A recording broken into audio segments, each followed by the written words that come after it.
Did you hear? Tyrone the God 3 is really getting up there. He's got like 1,250 subscribers.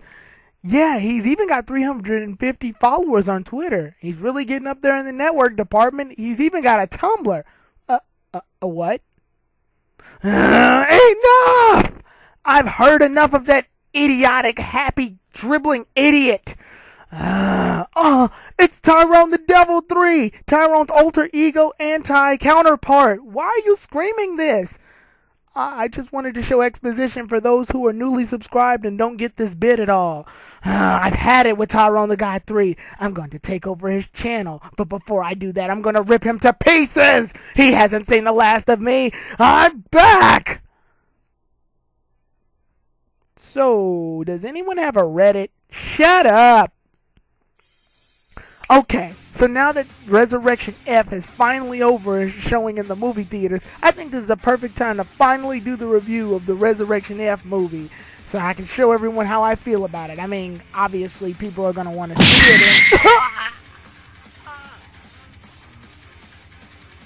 it. So we meet again, and this time, you're going to lose your precious little channel, and I'm going to take it over, and everyone will praise me. How does that make you feel? Hey, it's TD3. What's up? Stop calling me by that nickname like we're buddies. I hate you. So, what brings you to this channel again? It's been a while. I'm not here to reminisce. I'm here to take over your channel. And I'm starting by doing the review of the Resurrection F movie. But no offense, that's sort of my thing. Did I really give you a choice?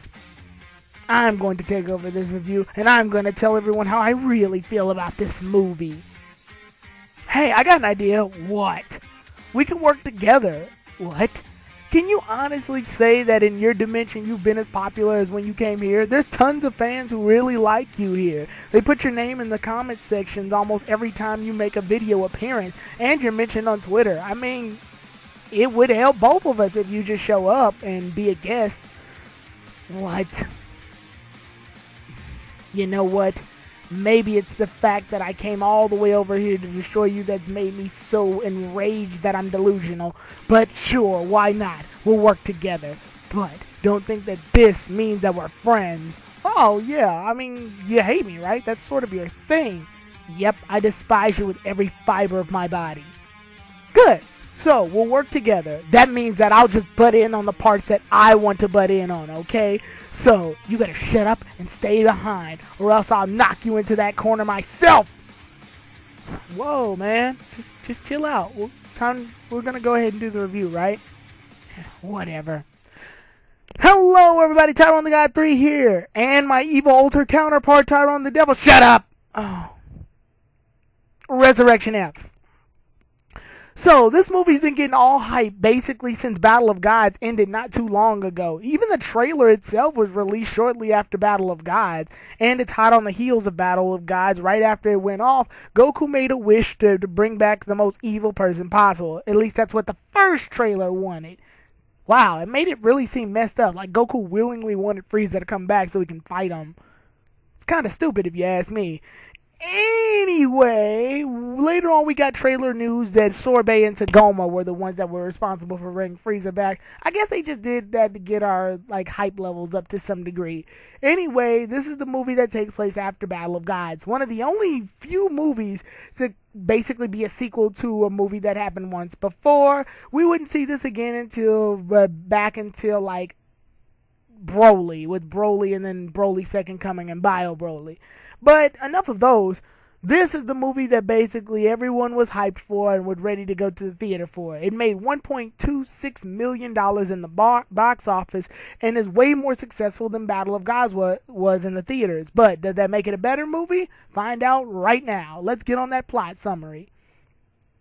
The plot summary is going to remain a little bit short this time around because there's no real point in revealing the whole plot. I say that because the movie's not that very plot-oriented.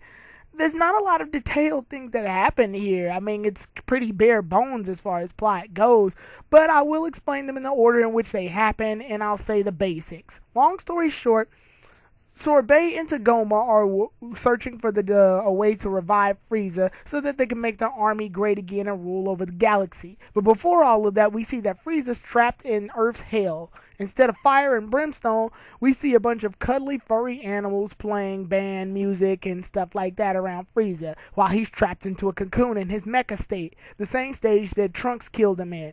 Which means that one episode where Goku was fighting Kid Buu on Supreme Kai World and all the villains got to watch doesn't count anymore. Also, that moment where he was causing trouble in HFIL and Pycon killed him. That doesn't happen anymore. Anyway, once all of that was said and done, our soldiers try to find a way in order to bring Frieza back to life, and the only way they could possibly think to bring Frieza back to life is to use Earth's Dragon Balls. However, they decide to only bring Sorbet and Tagoma so they can keep on a low radar so that the Z-Warriors won't immediately come up and try to pursue them. Once they do this, they immediately run into Emperor Pilaf, Shu, and Mai, who were searching for the Dragon Balls. They wound up with 6 Dragon Balls and only needed one more in order to do their wish.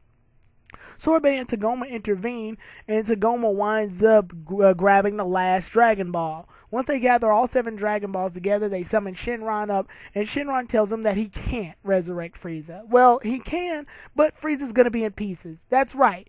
Frieza is going to be in pieces.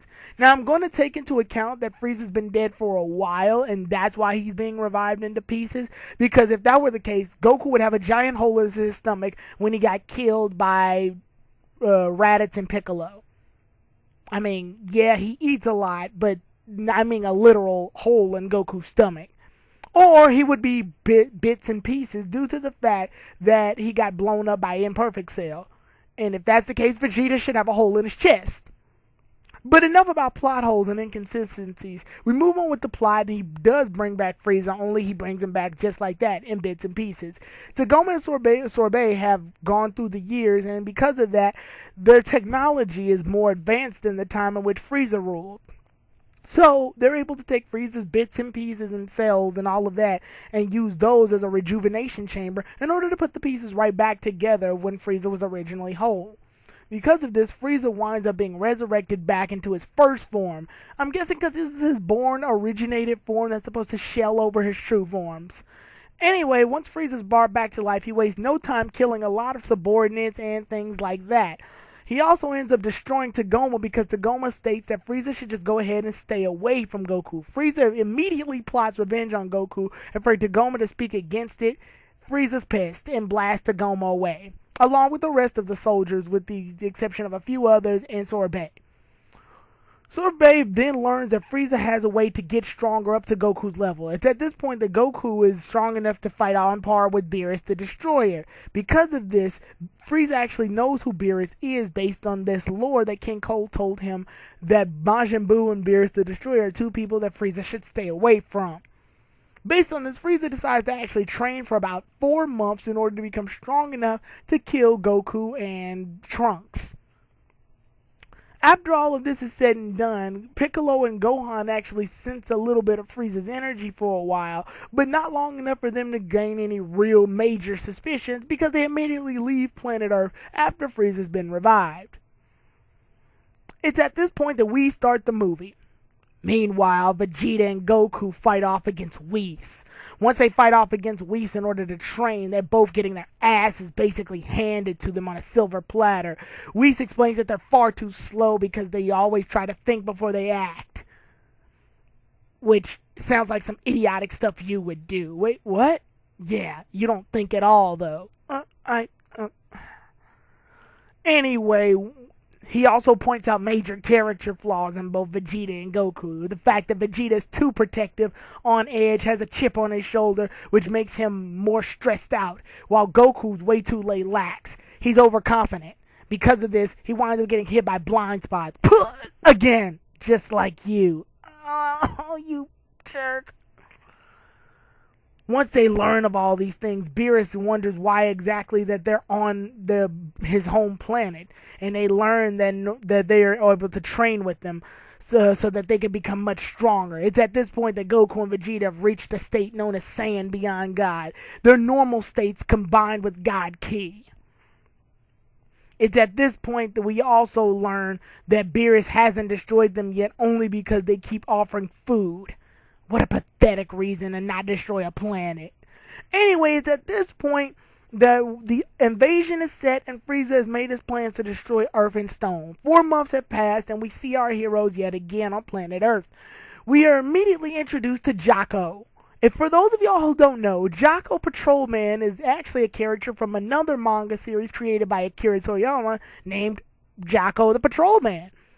It's about this galactic policeman, basically, who goes from planet to planet to planet solving cases and stopping crime. His original mission was to make sure that the Earth was rid of sand shortly after Frieza had destroyed all the sands on planet Earth.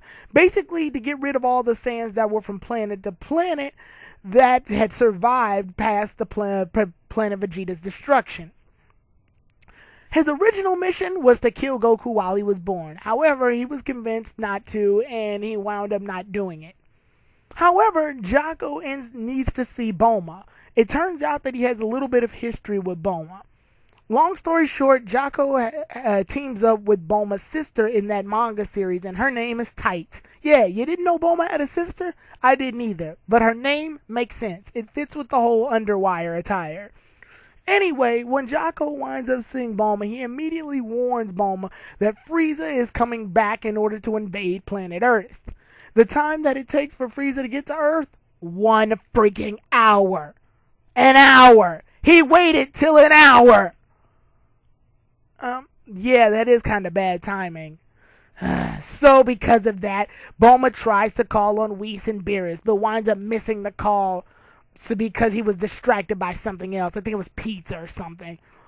Anyway, after all that's said and done, Bulma does prepare an ice cream sundae in order to get Whis to come back to Earth, but she tries to call the others and gather them quickly so that they can all join forces in order to stop Frieza's army from invading. It's here that we get introduced to Krillin, who's a freaking policeman. A policeman of all people. I think he makes a pretty good policeman. His appearance was very funny when we saw No One Cares, Tyrone.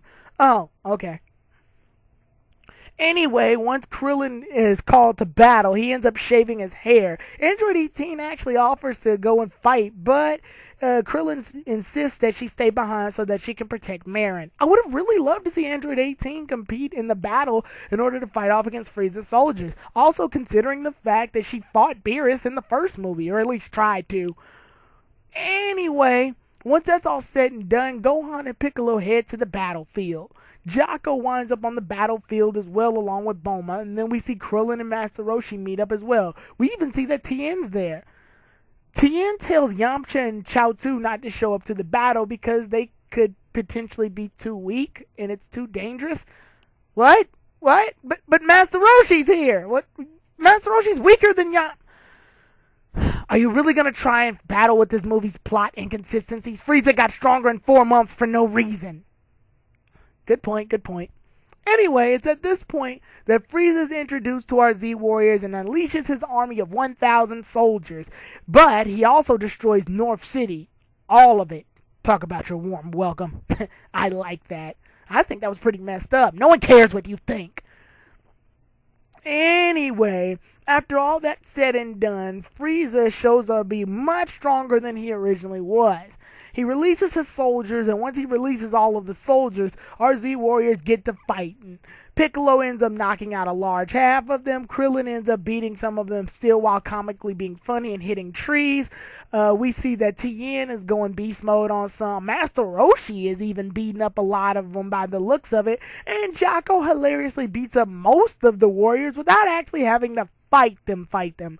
The few he does fight is impressive, but I like how he defeats a lot of them, having like a whale eat a large half of them, or most of them drowning into the water, or stunning them with his stun gun. I just thought it was really cool that Jocko found very alternate and funny ways in order to take out his opponents. It was really cool to see the Z Warriors defeat all of these army soldiers in their own individual ways, and it was also really cool to see the Z Warriors defeat them in their own martial arts styles. I thought that was really cool, and we got to see the return of a lot of old moves. One-handed Kamehameha, Destructo Disc aka Kienzan, the Shinki Koho aka the Tri-Beam, and Nerd!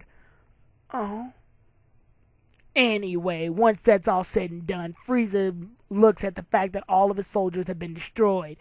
Shisume, one of the soldiers, ends up fighting off against Piccolo. Once he fights against Piccolo, the two actually seem to be very evenly matched, but Gohan wants to go in and end things. Gohan's gotten a lot weaker in this movie, by the way, due to the fact that he has to settle down and be a father. I mean, Goku's a father, and he's not weaker. Gohan's just making excuses. Gohan goes Super Saiyan and ends up beating Shisume with one punch. It's at this point that Frieza eyes on Gohan and notices that Gohan alone is strong enough to take on all of the soldiers at once, and his Super Saiyan glow kind of pisses Frieza off. So Frieza wastes no time when he's about to fight the Z Warriors by killing Gohan immediately by punching him in the gut. Why didn't he just use the Death Beam?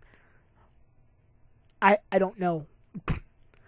Anyway, once Gohan's basically dead, well, his heart stops beating. Piccolo uses a Kakai in order to bring him back just enough so that he can eat a senzu bean and be back to full health. Bulma then winds up seeing Frieza for the first time and insults Frieza. It's at this point that we need Goku in order to come back because none of these other warriors are strong enough to fight Frieza. That's one thing I really don't like. How come Goku and Vegeta are so outmatchishly high in strength compared to the rest of the Z Warriors? That's annoying. Yeah, that's kind of messed up. I'll agree with that. It's at this point that Bulma tells Goku and the others in order to transport to Earth so that they can fight off against Frieza. This is after Whis finally gets that message about the Sunday way earlier ago. It's at this point that Whis explains that it'll take about 35 minutes in order to get to planet Earth from the distance they're at, which is light years away. It's at this point that Goku goes ahead and uses instant transmission instead, but needs a lock on their energy because they're so far away. Goku winds up making it to planet Earth, and this is where the real fight begins. It's at this point that Frieza goes ahead and powers up to full power and fights Goku at full power form, while Goku is fighting using his God of the Sand Ki. You could just say God Ki Goku. That makes things a lot easier. Yeah, I like that. God Ki Goku. It's at this point that they're basically even match when Goku getting a little bit of hits in. After Frieza decides to use the Death Ball in order to destroy the planet Earth again, Goku stops it again and has the advantage again. It's at this point that we learn that both warriors are holding back. Vegeta tries to intervene because he's tired of Goku having all the glory, much like another person I know. It's at this point, though, they go ahead and decide to back off because Frieza wants to kill Goku and Goku alone, and we'll deal with the others after. Vegeta gets pissed. I can relate. So it's at this point where they both decide to cut out their reserves and go full power. Goku transforms into Super Saiyan God Super Saiyan, or at least the English dub terms it as Goku at Super Saiyan with God Ki. Why don't you just say Super Saiyan God Ki Goku? Super Saiyan God Ki Goku? That actually sounds a lot better. You got some really good ideas going on. I don't need you to praise me. I need you to do the review. Sorry. Anyway, it's at this point that Frieza transforms into his transformation, known as Golden Frieza. Frieza's power has increased dramatically and is even debatably stronger than Super Saiyan God Ki Goku. When they fight, God Ki Goku ends up getting his butt kicked, but it has a weakness. The exact same weakness as when they fought on planet Namek. Apparently, this transformation holds out too much power output. Long story short, the longer Frieza stays in this form, the sooner he drains. One thing this movie really reveals is the inner weaknesses of most of the warriors. Vegeta has a chip on his shoulder, Goku's too overconfident, and Frieza's too hooked up on revenge and anger. Because of this, he immediately transforms Golden Frieza and then goes to Earth in order to plot his revenge scheme instead of letting the form develop on his body a bit more so that he wouldn't be wasting as much power. Because of this, Goku immediately turns the tables once the fight gets prolongated, and Goku winds up beating Frieza again. It's at this point that Goku basically states that Frieza should just go back so that he won't have to kill him. Goku's being merciful, the idiot. I will have to agree with you right there. Goku's mercifulness and overconfidence winds up getting him shot by a ray gun in his heart by Sorbet. Because of this, and now that he's knocked off guard, Golden Form Frieza wastes no time kicking the shit out of Goku. It's at this point that Goku's at a major disadvantage, and instead of just up and killing Goku, he decides to invite Vegeta over in order to finish the job because Vegeta hates Goku as well. It's at this point that we really all think that Vegeta's going to do it. No, we don't. Anyway, Vegeta states that he's going to not kill Goku. We saw that coming because their rivalry makes him stronger. At this point, Frieza even offers to make Vegeta second in command. That just means he would rule one person. Is that any different than what's happening right now? I mean, he's the prince of one person, Goku. And if you count half Saiyans, 4. Oh. Well, regardless, so, with that all being said, Vegeta decides not to kill Goku and winds up going to fight off against Frieza. Goku ends up recovering with the Senzu Bean thanks to Krillin, and then Vegeta ends up transforming into God Ki Super Saiyan Vegeta. Vegeta makes quick work of Golden Frieza, and it's at this point that he's going to go ahead and destroy Frieza. Frieza winds up blowing the planet up. Are you kidding me? Why didn't he just do that in the first place? Just as all hope seems lost, Whis decides to go ahead and redo time. Only for about 3 minutes though, because that's his limit. Because of this, Goku wastes no time in going ahead and using a Super Kamehameha and destroying Frieza. It's at this point that the movie is finally over, and we see that Goku and Vegeta have agreed to never fight on the same terms. Because the whole premise of this movie is that if they worked together in a fight, they would actually win. Vegeta and Goku agree that it's better to do fights one-on-one because it gives both of them more of a challenge. The episode ends with everybody basically thanking goodness that Frieza's destroyed. Oh, we also see that Beerus made a return in the movie. I don't talk about it much because it's not really important. I mean, mostly what they do is that they end up eating desserts. They don't take sides, and they're more or less spectators. It's kind of funny to see that Frieza shows a lot of respect to Beerus because he knows that Beerus is one of the strongest. But it was mostly just like little tidbits to take away from the intensity of the movie, I guess. It was really cool to see them be really powerful spectators, though. And to go gaga over that sundae and how delicious it tasted. Anyway, that's basically how the movie ends. Well, I'm going to try to do different sections of this review. What? Why are you trying to be complicated now after all those movies where you haven't? Well, because there's a lot of things I want to talk about with this movie, and we've got about 8 minutes left. Fine. What? Well, first off, how do I like the movie? This is how I rank it. I can't. What? Are you saying this movie's bad, you idiot? Oh, well, it's not just that, Tyrone the Devil 3. I'm not saying I can't rank it on a scale. I gotta say, this would be the #1 movie, but Battle of Gods was #1, so does that mean it's #2 now?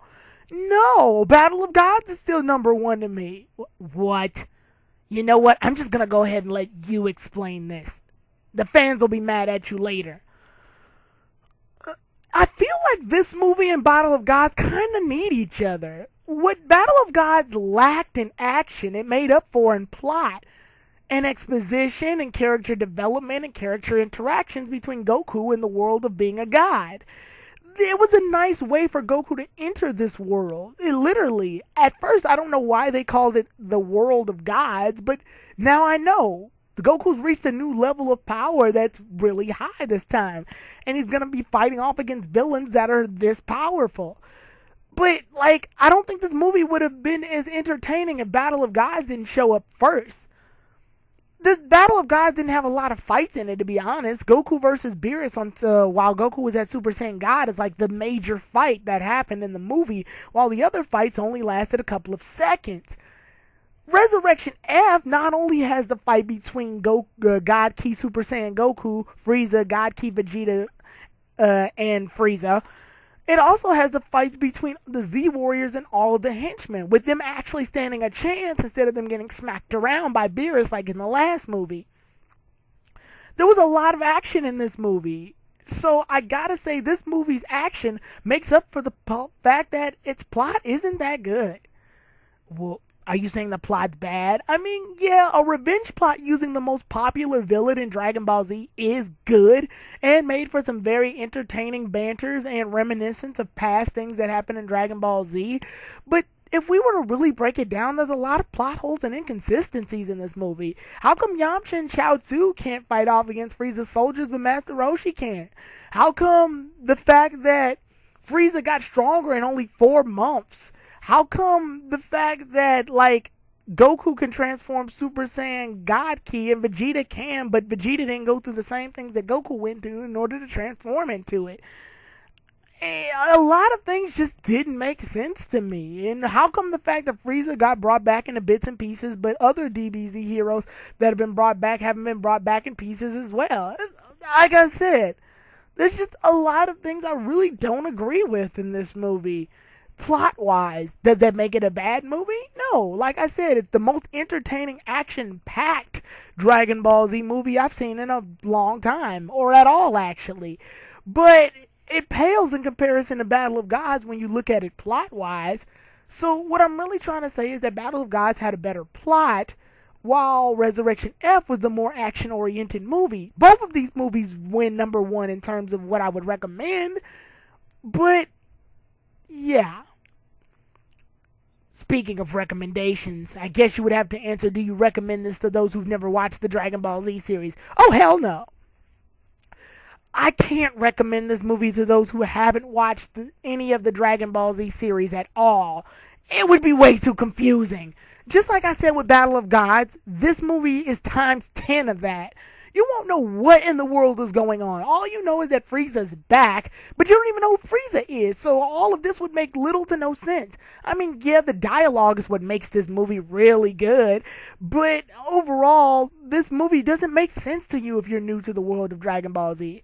Now, like I said, this is one of the greatest movies I've ever seen, and to watch it in theaters, I loved it. This was a great movie. I'm not putting it down.